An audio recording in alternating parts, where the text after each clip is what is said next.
me disais Théo, je vais vous présenter alors le projet Sophia, mais davantage aussi peut-être vous présenter la démarche qu'on a eue à l'ADEME pour l'introduction de l'IA au sein de l'ADEME pour vous expliquer comment on a procédé et ensuite faire un focus spécifique sur Sophia, sur le projet Sophia.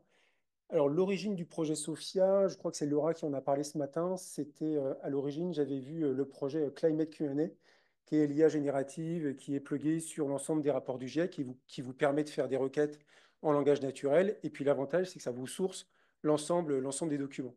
Et donc, j'ai découvert ce projet-là et j'ai découvert aussi que c'était Equimetrix qui avait réalisé cette opération-là. Et donc, dans une stratégie de copie, j'ai pris directement contact avec Théo et en proposant de faire exactement la même chose.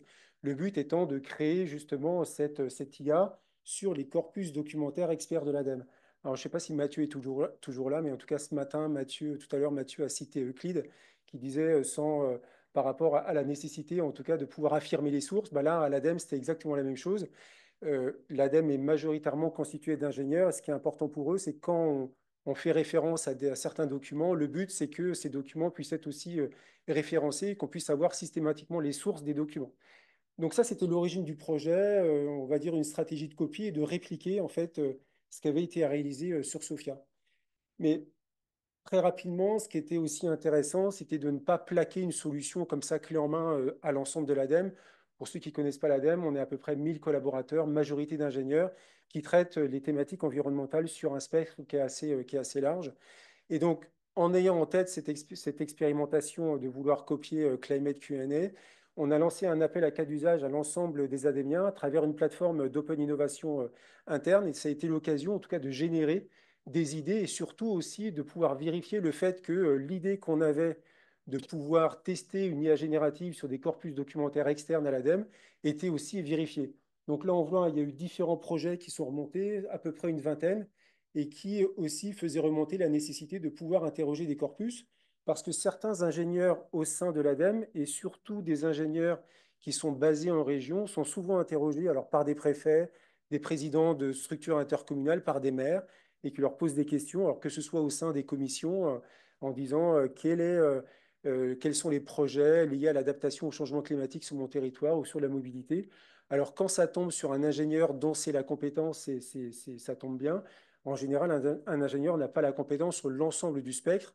Il n'a pas forcément toujours la réponse adéquate au bon moment. Donc le fait de pouvoir disposer d'une base documentaire qu'il peut interroger et qu'il peut aussi modifier ensuite et adresser la réponse, ça paraissait en tout cas une solution assez pertinente. Donc c'était l'occasion aussi de vérifier la pertinence de développer ce genre de projet. Il y a eu plein d'autres projets qui sont remontés. Et donc, grâce à cet appel à cas d'usage en interne, ça a été l'occasion pour nous de structurer une feuille de route intelligence artificielle. Alors, quand je dis feuille de route, tout en sachant que c'est aussi en pleine évolution, parce que, vous l'avez dit, ça évolue très vite, que ce soit en termes d'architecture, de technique, d'usage, etc. Donc ça, aujourd'hui, à date, ce sont les quatre piliers sur lesquels on travaille à l'ADEME. J'y reviendrai tout à l'heure, hein. Donc, premier pilier, c'est ce qu'on appelle SOFIA, donc c'est IA générative. Alors, plutôt que de parler d'IA générative, c'est plutôt un système d'intelligence artificielle qui est plugué sur des corpus documentaires mutualisés. J'y reviendrai tout à l'heure. Donc là, plutôt un cas d'usage qui exploite de l'IA générative. Un deuxième pilier qui est majoritairement axé sur les data. L'ADEME produit, collecte, génère ou collabore à la production aussi de données. Et là, on est davantage sur des données structurées sur l'ensemble du spectre de la transition écologique. Donc, ça peut aller de la qualité de l'air, ça peut aller sur les déchets, je pense que vous connaissez les diagnostics de performance énergétique que collecte et que génère et que traite l'ADEME. Et donc là, l'objectif, c'est aussi de pouvoir travailler et d'exploiter l'IA, pas que de l'IA générative, mais peut-être de l'IA compilée aussi, IA et IA générative, davantage sur des données structurées pour faire émerger en tout cas des cas d'usage, des catégories, pour faire de la prévision, de la prédiction, du monitoring, pas forcément seul, mais qu'on puisse aussi être en capacité de pouvoir traiter des données entre des opérateurs, voire même aussi des acteurs privés. Donc ça, deuxième cas d'usage assez important, tout en sachant que l'objectif, c'est aussi de travailler sur des cas d'usage dont l'impact environnemental est aussi présent. Troisième axe, là, on est plutôt sur l'exploitation de l'IA, plutôt à destination de l'interne. On est extrêmement sollicité par des personnes en interne qui, par ailleurs, utilisent l'IA pour des usages personnels. Et donc, ça veut dire qu'il faut non seulement se doter de bonnes précautions, et aussi probablement que l'IA peut aider à l'amélioration de tâches quotidiennes, de rébarbatives, ou alors automatiser en tout cas un certain nombre de tâches. Par exemple, je pense à l'assistance utilisateur sur des logiciels ou des logiciels clés en main. Donc ça aussi, c'est quelque chose sur lequel on travaille. Et si ça vous intéresse, on est en train de lancer un projet euh, où on se pose la question de savoir si l'IA peut tout ou partie peut intervenir sur des études que l'ADEME réalise. Donc que ce soit en amont, que ce soit pour l'assistance à la rédaction de cahiers des charges, pour l'analyse des projets reçus, voire même pour réaliser des benchmarks et donc réinternaliser une partie des tâches qui jusqu'à présent sont majoritairement externalisées. On peut laisser du temps, en tout cas aux ingénieurs, pour pouvoir travailler sur des tâches à plus forte valeur ajoutée, tout en sachant que probablement les prestataires que l'on fait travailler actuellement utilisent des systèmes d'intelligence artificielle dans le cadre de leurs réponses. Et petite parenthèse, ça pose aussi des questions en termes de propriété intellectuelle et de sécurisation aussi des données. Et quatrième pilier, j'y reviendrai tout à l'heure, ça c'est aussi issu de l'émergence des appels à cas d'usage. L'ADEME, en tout cas, c'est une grosse activité de l'ADEME qui est de générer des appels à projets, d'étudier ces appels à projets et de financer en tout cas des projets liés à la transition écologique. Même s'il y a eu beaucoup d'améliorations qui ont été faites sur le parcours, on va dire, bénéficiaire, de je suis un bénéficiaire qui cherche une aide jusqu'à je suis un bénéficiaire qui reçoit en tout cas une aide. Il y a eu des améliorations qui ont été faites, mais en tout cas, il y a encore pas mal d'améliorations pour pouvoir rendre davantage fluide ce parcours utilisateur. Et on s'est posé la question de savoir si l'IA pouvait, sur tout ou partie de ce parcours utilisateur, faciliter l'accès aux aides, voire même faciliter le traitement des données, y compris sur des briques de contrôle, voire même de produire ou de recommander des sujets, voire même de générer des appels à projets clairement. Et donc ça, vous le verrez, on a utilisé aussi un véhicule Open Innovation qui permet aussi de mobiliser des communautés externes qui vont venir nous aider à nous proposer des solutions parce qu'on n'a pas forcément non plus toutes les compétences qui nous permettraient de monter clé en main des projets d'IA pour faciliter ce parcours bénéficiaire. Bon, là, je vais passer très vite. Du coup, ça nous a permis de structurer une feuille de route avec un certain nombre d'axes qui vont du positionnement. Quand on s'engage dans l'IA, c'est vrai que c'est toujours intéressant de se poser les questions, de savoir pourquoi on le fait, comment on le fait. Euh, pour ce qui concerne l'ADEME, c'est aussi être en mesure de pouvoir monitorer l'impact environnemental des solutions. Et puis, en termes de gouvernance, effectivement, on y reviendra sur les aspects juridiques, éthiques ou sécurité. Alors, sur l'écosystème, donc ça, c'est un petit peu un choix qui est un peu différent. Ce qu'on a souhaité, c'est aussi de travailler en écosystème. Là, je vais passer rapidement. Le but, c'est de pouvoir aussi fédérer des acteurs et de travailler un peu différemment avec eux. Et un écosystème, c'est People, Process, Tools, grosso modo. Donc, c'est déterminer les partenaires avec lesquels on va travailler, déterminer aussi tout ce qui est gouvernance, process, budget. Donc, ça, c'est pas non plus, c'est pas anodin. Et puis, effectivement, pour travailler sur des solutions d'IA générative, ça suppose aussi de se doter d'infrastructures techniques qui, elles aussi, ont un coût et qui nécessitent aussi des compétences. Ce matin, Xavier évoquait aussi trois conditions pour développer l'IA. Il y avait les data, la puissance de calcul et les talents.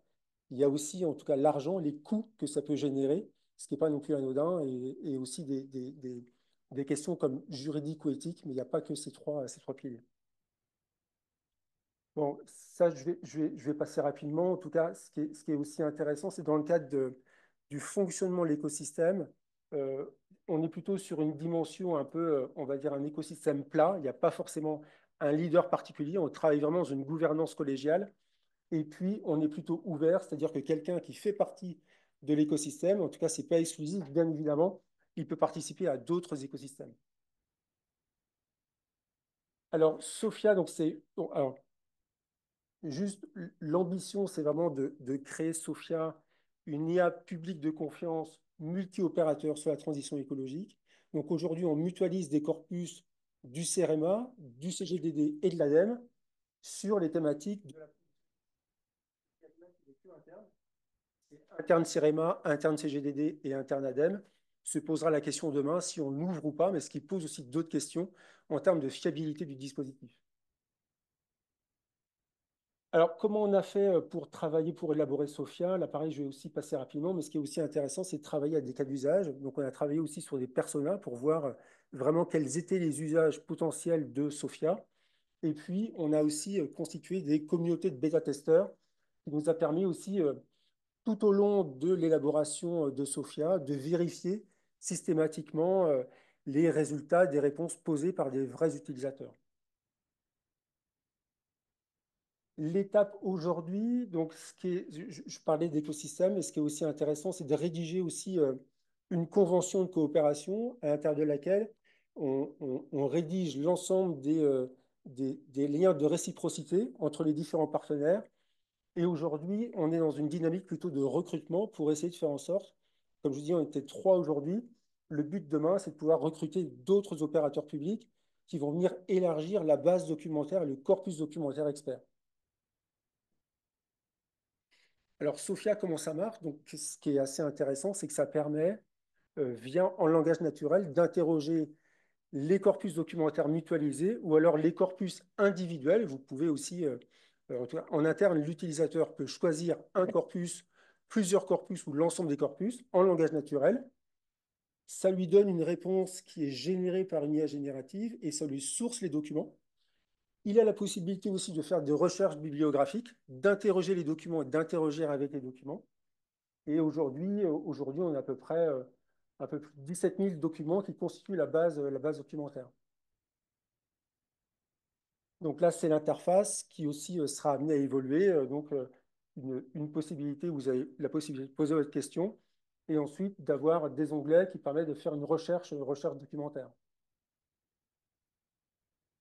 Ce que l'on souhaite également, c'est faire en sorte que IA, ce soit le début d'une plateformisation de l'IA et permettre à d'autres opérateurs de pouvoir venir et de pouvoir être dans une logique un peu de plug and play sur de l'IA et que Sophia soit juste un cas d'usage parmi d'autres cas d'usage qu'on pourrait développer, qui par exemple embarquerait de la data, alors qu'aujourd'hui on n'est que sur la dimension corpus documentaire.